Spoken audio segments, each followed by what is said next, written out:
show you how to make these chocolate chip slab cookies. It's a low-carb recipe, it's sugar-free, and it's quite nice.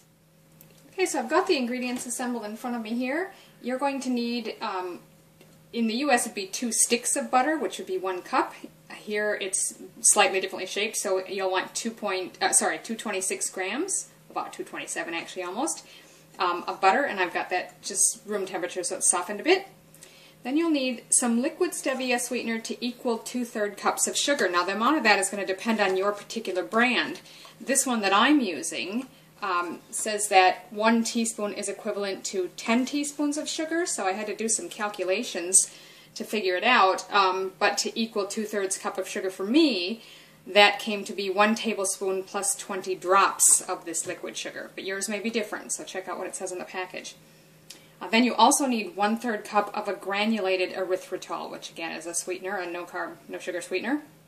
It's the same brand as this, it's just in a granulated format, so I've got 1/3 cup of that there. 1 large egg, 1 teaspoon of vanilla, 2½ cups of Jennifer Eloff's gluten-free bake mix, #1. Now this, I'll give you a link below to her site. She's got 3 different versions of it. They're all essentially the same. It's just a mix of mostly almond meal with some oat flour or gluten-free oat flour and a bit of coconut flour. But then she has a version that has a little bit of xanthan gum in it, and that's this one. And then a version that has gelatin in it, I think. So I'll give you a link to her site. But if you don't have that or don't want to make that, you could probably use just about any low-carb baking mix that you happen to have on hand. This is just what I'm using. And this is her recipe, so I'm going to stick to what she's recommended. Then the last ingredient is 1 1/8 cups of sugar-free chocolate chips.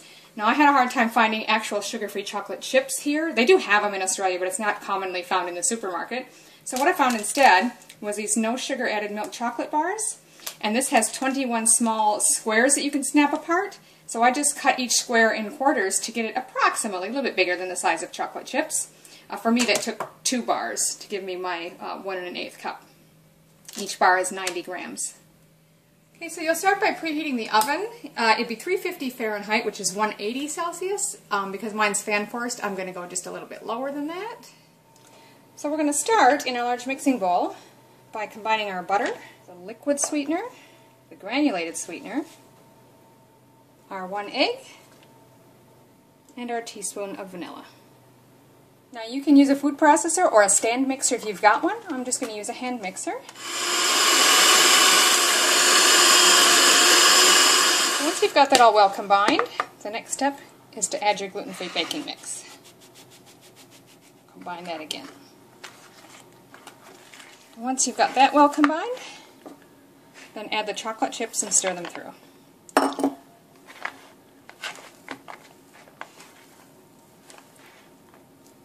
It's a little thick, so you might have to get in there a little bit with your hands.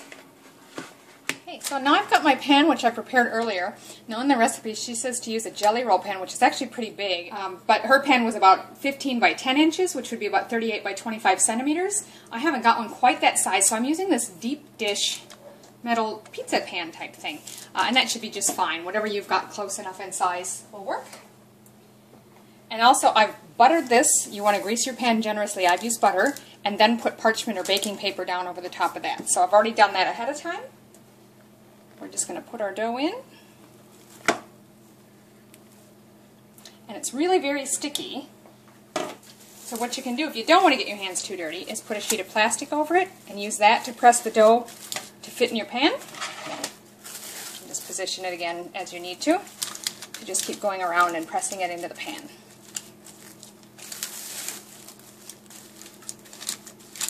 Now if you find, as I do, where you've got a lot of chips in one area and then a couple of bare areas somewhere else that haven't got any, just grab a couple out and reposition them if you need to. Nothing wrong with that. This is ready to go in the oven. So I'm just going to pop that in.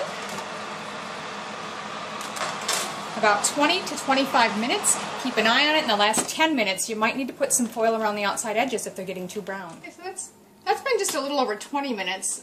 It is getting kind of golden brown. In fact, I did end up putting some strips of foil around the outside edges to prevent it from getting too brown as much as possible. So I'm going to go ahead and pull that out now. Okay, so as you can see, that's done. It's nicely golden brown on top. It is just a little bit soft. I'm going to let it sit for a couple of minutes so it's cool enough to handle, but we do want to cut it while it's warm. Now you're meant to cut this into about 35 pieces, which if it was a rectangular pan would be pretty easy. 7 cuts one way and 5 the other, or 7 sections I should say, one way and 5 the other. With a round pan it's going to be a little trickier. I may just end up with a different number of slices, but it's still warm, and I'm just going to gently cut it while it's still in the pan.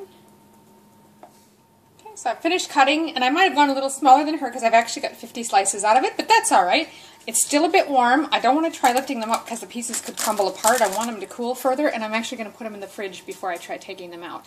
And she does suggest storing these in the fridge anyway, so I'll show you later. So these have been in the fridge for a little while. They're completely cool. And I've just taken them out of the pan itself so I could lay the paper down flat. And I'm just sort of running a little knife underneath them just to make sure they're released from the paper and not sticking. And then you can break the pieces up and put them in a container. So there you have it, chocolate chip slab cookies that are sugar-free and low-carb. They're a little bit crumbly, but they're very tasty, so give them a try.